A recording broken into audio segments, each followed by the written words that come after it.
Have you ever felt like you're always the one bending over backward, always saying yes even when you want to say no? Do you find yourself constantly trying to please everyone, yet feeling unfulfilled and frustrated? If this sounds familiar, then it's time to break free from the nice guy syndrome. In this powerful book by Dr. Robert Glover, No More Mr. Nice Guy, we dive deep into the behaviors that hold us back, the hidden insecurities, and the self-sabotaging patterns that keep us from living a life of authenticity, confidence, and true happiness.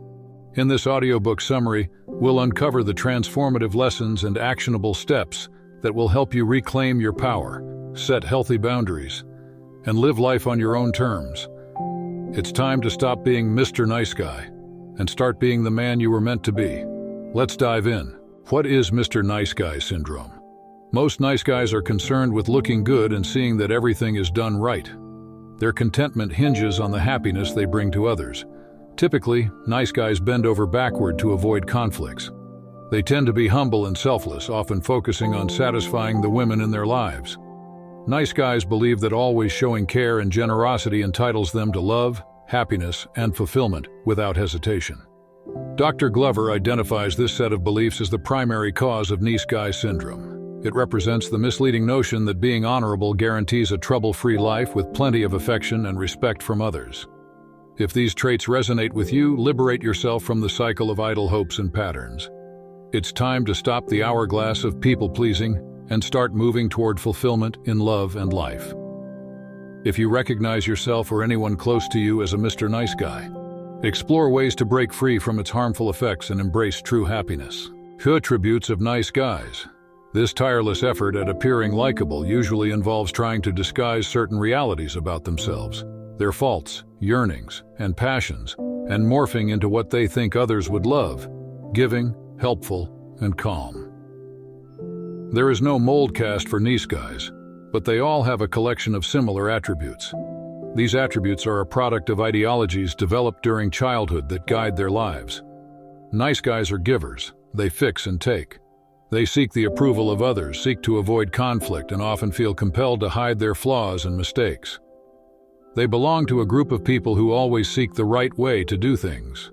Repression of feelings is their specialty, and they find it difficult to prioritize their needs. To overcome the nice guy syndrome, a balanced approach is essential. The process does not require abandoning kindness and becoming unpleasant, but it encourages you to embrace both strengths and weaknesses. Moreover, the fear of criticism and rejection is the primary driver behind adopting a social mask. Despite this fear, individuals often persist in their existing patterns, recycling efforts instead of exploring alternative approaches. Please the people who matter. Nice guys meticulously shape their actions, consciously or not, to seek approval or avoid disapproval. This quest for external validation permeates every facet of their relationships, extending even to strangers and those they may not like. Some men internalize toxic shame, justifying the need to conform to others' expectations. Yearning for love, nice guys find themselves drowning in self-deception and toxic shame. They have an inherent belief that they are not good enough. Therefore, they fear that anyone close enough to discover their personality may find something similar. They're not good enough.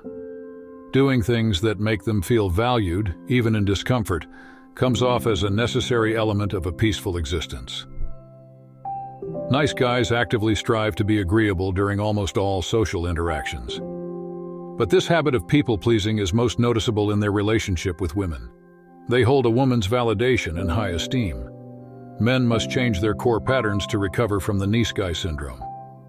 Instead of constantly seeking to please others and being careful to stay out of their bad book, nice guys need to focus on their needs and give them more attention than anybody's expectations. A thorough overhaul of self-values is practical for improving self-belief. When a nice guy undervalues himself, it will reflect how he treats himself and how others treat him. In recovery, a nice guy must actively do good things for himself and key into his self-worth. For example, dedicating meaningful time alone is essential in overcoming the syndrome. Take care of your priorities. The origins of recurring patterns often stem from upbringing. When a child's needs are prolongedly neglected or improperly addressed, they may develop a belief that having needs is negative. As a result of survival mechanisms developed during their formative years, Nice guys often view having few needs as ideal. However, they frequently suppress ambitions and desires beneath the guise of self-sufficiency. Nice guys tend to be sneaky, controlling, and manipulative when attempting to fulfill needs. Reclaim your masculinity. Nice guys are wimps. Even though calling them wimps may not be a very nice thing to say, it's the truth. They tend to be weak-minded and are often at the receiving end of victimization in their interactions. The childhood survival strategies they know necessitate them to relinquish their authority. Despite their efforts to create a harmonious, trouble-free existence, two significant factors often impede them. For starters, life's inherent chaos affects everyone, not just nice guys, making the pursuit of a seamless existence seemingly impossible. Life consists of unpredictable circumstances that are often beyond anyone's control. Unfortunately, a magic formula for achieving a seamless life doesn't exist. Seeking to meet the standards of being good or striving to do everything right does not grant nice guys immunity from the inherent unpredictability and constantly shifting fate. After all, life isn't a walk in the park, it's a sprint through a minefield. Get a fulfilling love life.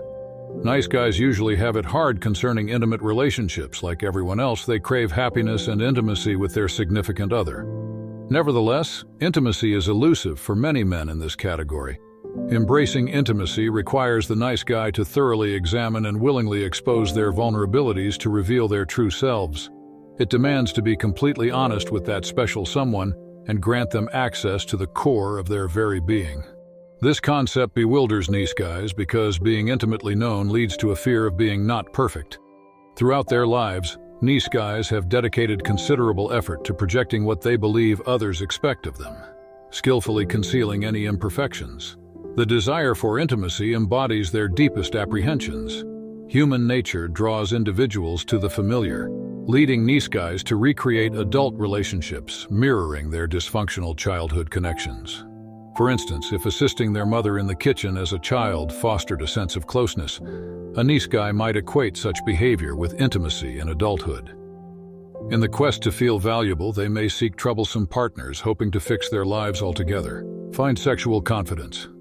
Many nice guys find themselves trapped in cycles of toxic shame, haunted by past abandonment experiences, and relying on dysfunctional coping mechanisms when it comes to matters of sexuality. The sexual issues of nice guys stem from several sources.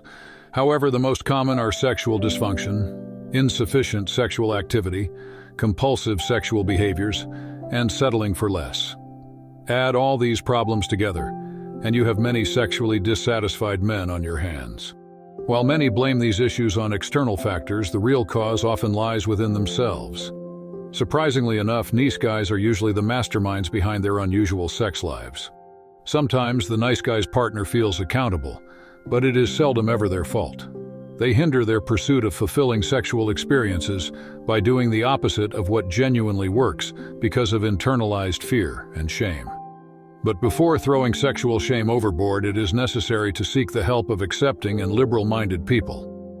Overcoming sexual shame is no job for the nice guy alone. Help is essential.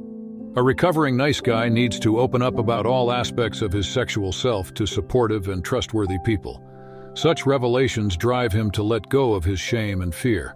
Furthermore, his emotions become lighter from the heaviness of keeping those secrets finally being lifted from them. Just as we find in nature, no aphrodisiac works better than self-confidence. As recovering men become more comfortable in their own skin, they seem more appealing to potential partners. People around them respond positively when they choose the path of self-respect, integrity, and courage. Did you know? According to a study at New Mexico State University, nice guys report having significantly fewer sexual partners than bad boys. Pursue your potential. Nice guys tend to seek approval, play it safe, and adopt counterproductive behaviors. So many of them fail to realize their full potential. The saddest consequence of nice guy syndrome involves millions of unfulfilled lives, with numerous great men wasting their potential and settling for mediocrity. Fear is another common factor that poses a significant problem for nice guys.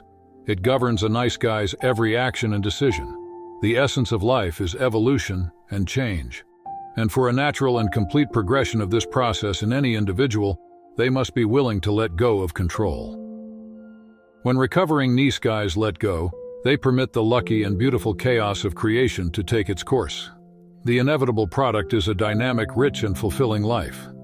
Nice guys find comfort in appearing average, but to be outstanding invites so much unwanted attention and inquisition. The floodlights of success tend to illuminate the self-perceived flaws and cracks of nice guys. Developing a healthy view of self and the world and how they relate allows them to begin a complete and free internalization of the universe's abundance, whether in the form of money or love. Sometimes it manifests as a fulfilling sex life or the bright lights of fame, and in some instances it encompasses all of the above. Conclusion. As we wrap up this summary of No More Mr. Nice Guy, it's clear that breaking free from the nice guy syndrome isn't just about changing how you relate to others. It's about redefining how you see yourself. Dr. Robert Glover has shown us that by embracing authenticity, asserting your needs, and letting go of the need for constant approval, you can lead a more fulfilling, confident, and empowered life. Remember, being a nice guy isn't about being genuinely kind. It's about hiding your true self out of fear. Now, armed with the insights and actionable steps from this book, it's your turn to step into your true power, set healthy boundaries, and create the life you deserve. The journey won't always be easy, but the rewards of living as your authentic self are worth every step. Thank you for joining us, and here's to the beginning of your transformation.